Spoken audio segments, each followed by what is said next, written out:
இன்றைய முக்கிய செய்திகள். அரசு ஊழியர்கள் கடைசி மாத ஊதியத்தில் 50% இனி ஓய்வூதியமாக பெறலாம். 10 ஆண்டுகள் பணியாற்றி இருந்தாலே ஓய்வூதியம் என ஸ்டாலின் அறிவிப்பு.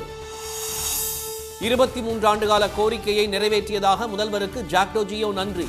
அரசு ஊழியர்களின் சமூக பாதுகாப்பு உறுதி செய்யப்பட்டிருப்பதாக அரசியல் கட்சிகள் வரவேற்பு. தொகுதி பங்கீடு தொடர்பாக திமுகவுடன் மட்டுமே பேச்சுவார்த்தை. தாவேகாவுடன் கூட்டணி கிடையாது என காங்கிரஸ் திட்டவட்டம்.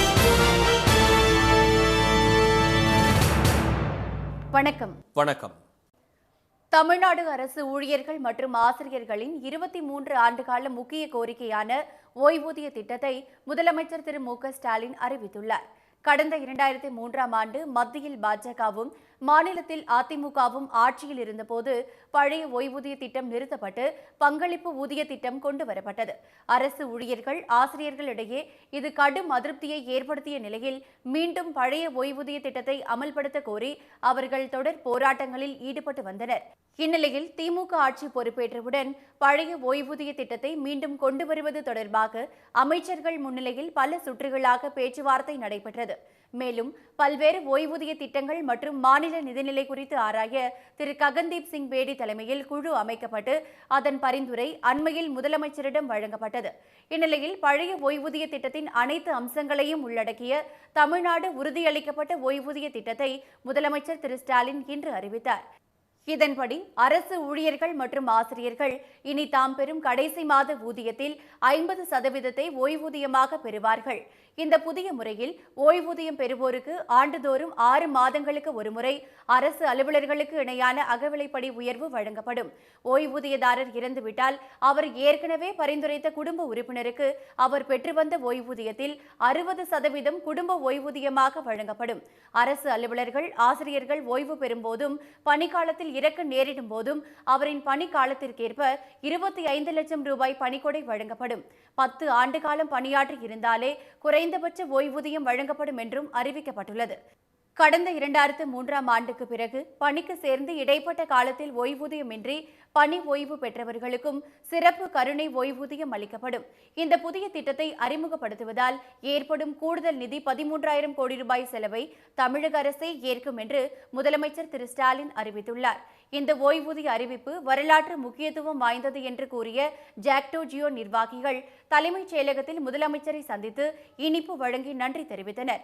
பின்னர் செய்தியாளர்களிடம் பேசிய அவர்கள் தாங்கள் கோரியதை மட்டுமின்றி எதிர்பாராத அறிவிப்புகளையும் முதலமைச்சர் வெளியிட்டுள்ளதாக நன்றி தெரிவித்தனர். 23 ஆண்டு கால அந்த ஓய்வு ஊதியம் இல்லாத ஒரு நிலைமைக்கு இன்றைய தினம் ஒரு முற்றுப்புள்ளி வைக்கப்பட்டுள்ளது. ஜாக்டோ ஜியோவோட ஒற்றை கோரிக்கை, பிரதானமான கோரிக்கை, எல்லா அமைப்புகளுக்குமான கோரிக்கையான அந்த ஓய்வூதிய திட்டத்தை மாண்புமிகு முதலமைச்சர் அவர்கள் நாங்கள் எதிர்பார்த்தபடி வழங்கியுள்ளமைக்கு மீண்டும் ஒருவரை அரசு ஊழியர்கள் ஆசிரியர்கள் அரசு பணியாளர்கள் சார்பாக நெஞ்சார்ந்த நன்றியை தெரிவித்துக் கொள்கிறேன். எங்களுடைய மிக முக்கியமான கோரிக்கையான 2003க்கு பின்னால் இன்றைய தேதி வரை பணி நிறைவு பெற்றவர்கள் இறப்பு காரணமாக இறந்தவர்களுக்கெல்லாம் 48,000 பேருக்கு ஒரு கருணை ஊதியமாவது வழங்கப்பட வேண்டும் என்று கேட்டுக்கொண்டிருந்தோம். அதையும் மாண்புமிகு தமிழ்நாட்டுடைய முதலமைச்சர் அவர்கள் அறிவித்திருப்பதை ஜாக்டோ ஜியோ பேரமைப்பு பெரும் மகிழ்வோடு நன்றியோடு வரவேற்கிறது. புதிய உறுதியளிக்கப்பட்ட ஓய்வூதிய திட்டம் தொடர்பான விதிமுறைகள் அறிவிக்கப்பட்ட பிறகு அவற்றில் ஏதேனும் குறைபாடுகள் இருந்தால் முதலமைச்சரிடம் தெரிவிக்கப்படும் என்றும் அவர்கள் கூறினர். இடைநிலை ஆசிரியர்களின் ஊதிய முரண்பாடு சிக்கல் தொடர்பாக விரைவில் நடவடிக்கை எடுக்கப்படும் என்று தெரிவிக்கப்பட்டுள்ளதாகவும் ஜாக்டோ ஜியோ நிர்வாகிகள் தெரிவித்தனர். அரசு ஊழியர்கள் ஆசிரியர்கள் தங்கள் பணிக்காலத்துக்கு பிறகும் கண்ணியமாக வாழ உதவும் வகையில் அவர்களுடைய சமூக பாதுகாப்புக்கு தமிழக அரசு உறுதி செய்துள்ளதாக அரசியல் கட்சிகளின் தலைவர்கள் வரவேற்பு தெரிவித்துள்ளனர். அரசு ஊழியர்களின் நீண்ட நாள் கோரிக்கையான ஓய்வூதிய திட்டத்தை முதலமைச்சர் திரு ஸ்டாலின் அறிவித்ததற்கு நன்றி தெரிவித்து சேலம் உள்ளிட்ட பல்வேறு பகுதிகளில் அவர்கள் இனிப்பு வழங்கியும் பட்டாசு வெடித்தும் கொண்டாடி வருகின்றனர். இந்நிலையில் மத்திய அரசின் ஒருங்கிணைந்த ஓய்வூதிய திட்டத்தை விட தமிழக அரசின் உறுதியளிப்பு ஓய்வூதிய திட்டத்தின் சில அம்சங்கள் கூடுதல் சலுகைகளை அளித்திருப்பதாக முன்னாள் மத்திய அமைச்சரும் காங்கிரஸ் மூத்த தலைவருமான திரு ப சிதம்பரம் பாராட்டு தெரிவித்துள்ளார்.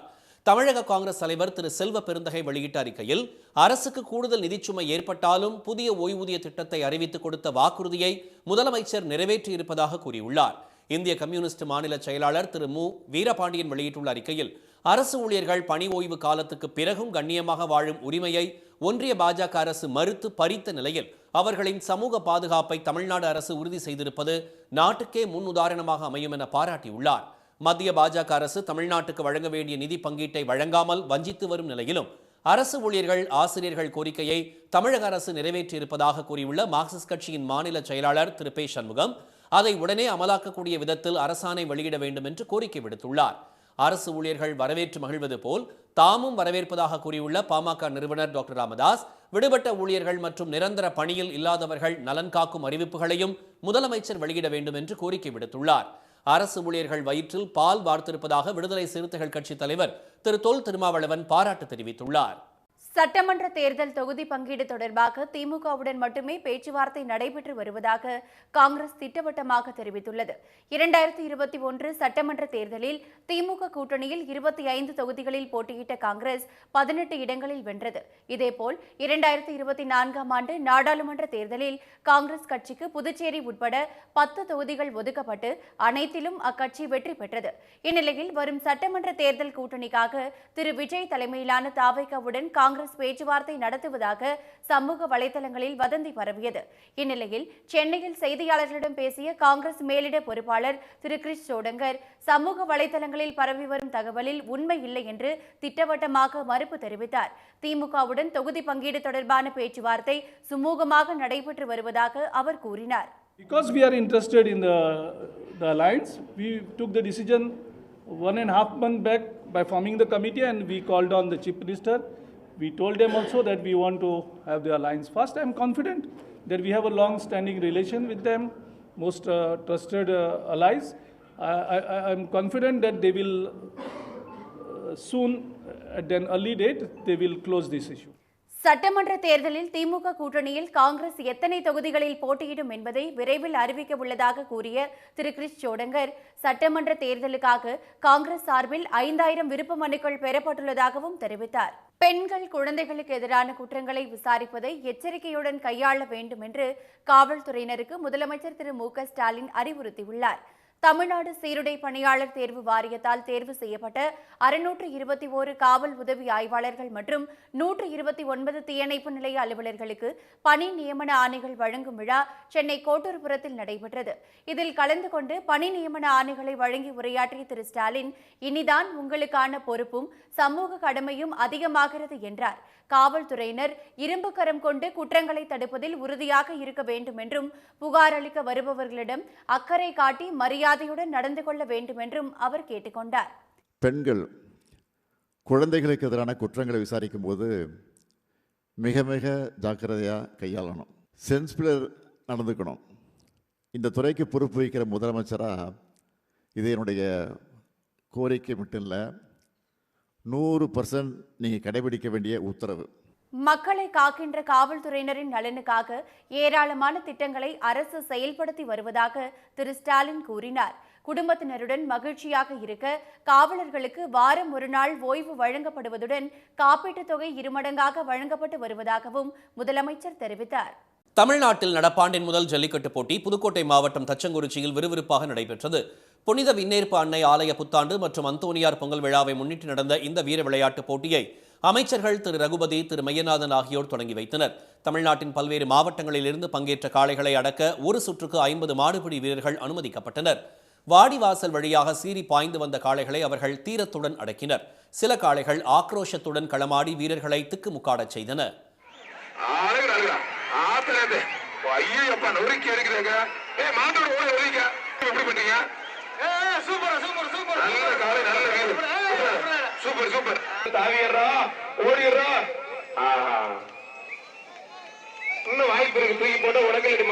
போட்டியின் முடிவில் அதிக காளைகளை அடக்கியவர்களுக்கும் பிடிபடாத காளைகளின் உரிமையாளர்களுக்கும் பரிசுகள் வழங்கப்பட்டன. 5 சுற்றுகளாக நடைபெற்ற தச்சங்குறிச்சி ஜல்லிக்கட்டு போட்டியில் கலந்து கொண்ட 497 காளைகளை அடக்க 297 மாடுபிடி வீரர்கள் களமிறங்கினர்.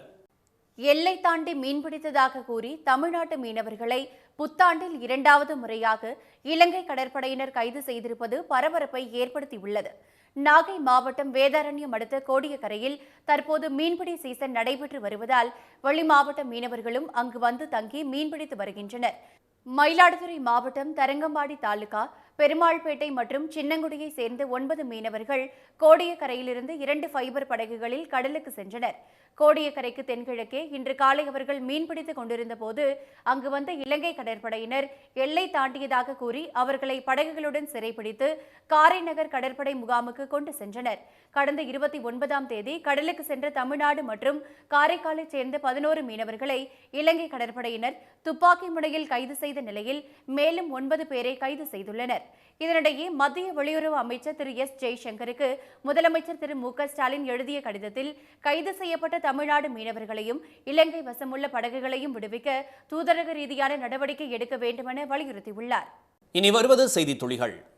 வீரமங்கை ராணி வேலு நாச்சியாரின் தியாகமும் தொலைநோக்கு தலைமை பல தலைமுறைகளை ஊக்கப்படுத்தும் என்றும் வியூக திறமையையும் கொண்டிருந்தவர் இந்தியாவின் துணிச்சல் மிக்க வீராங்கனைகளில் ஒருவராக நினைவு கூறப்படுகிறார் என்றும் வேலு நாச்சியாரின் 296வது பிறந்த நாளில் பிரதமர் திரு மோடி புகழாரம் சூட்டியுள்ளார்.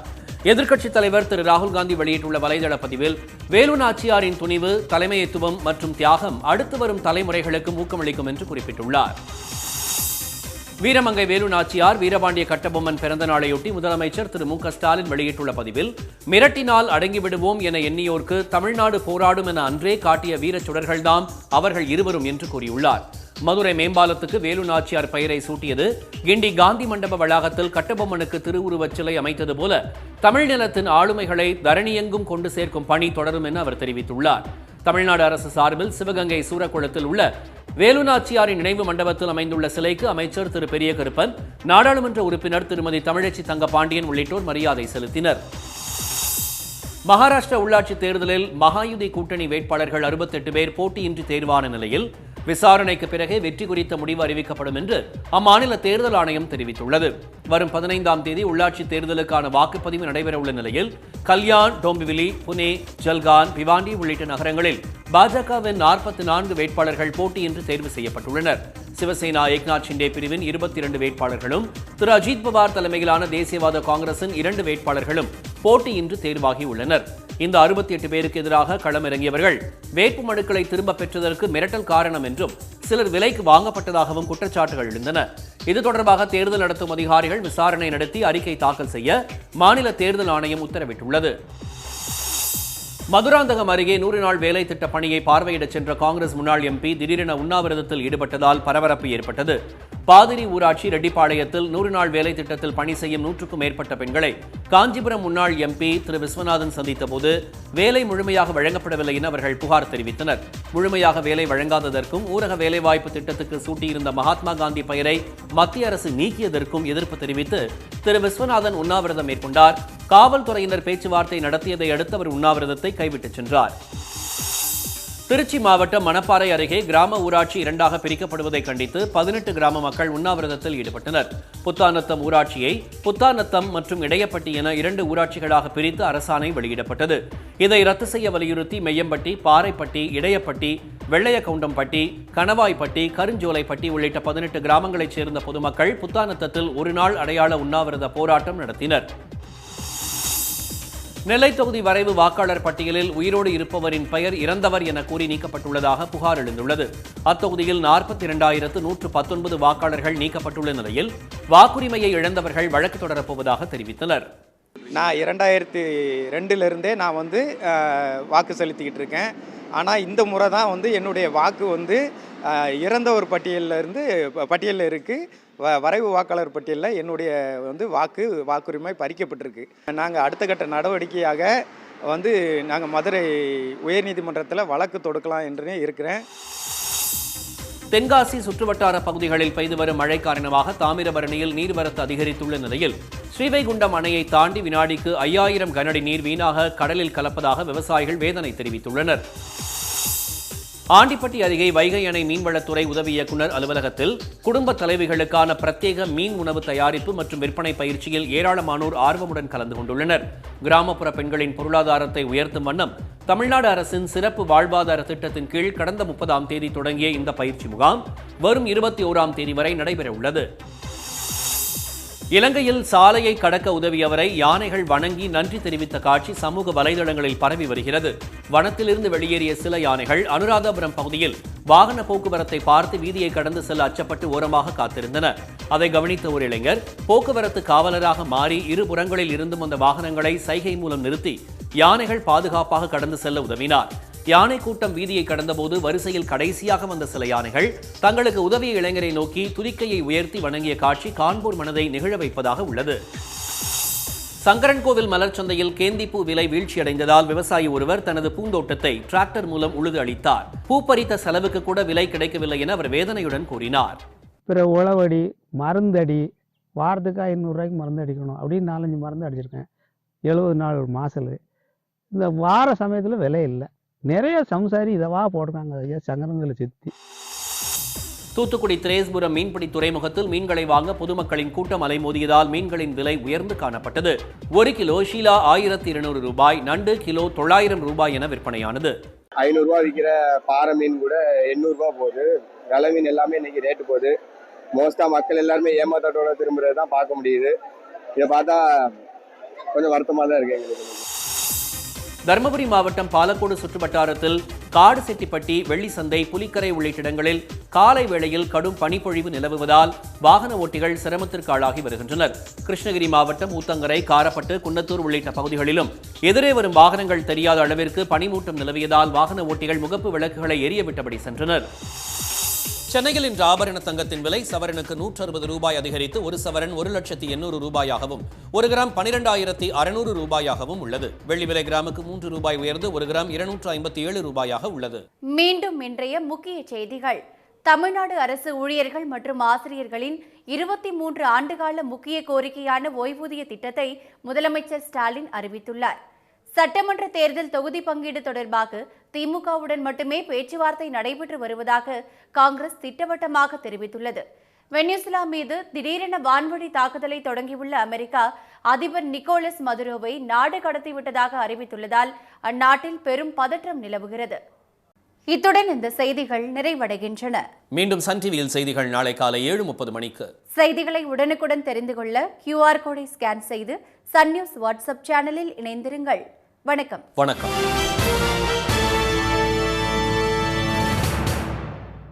உடனுக்குடன் செய்திகளை தெரிந்து கொள்ள சன் நியூஸ் பெல் ஐகானை கிளிக் பண்ணுங்க.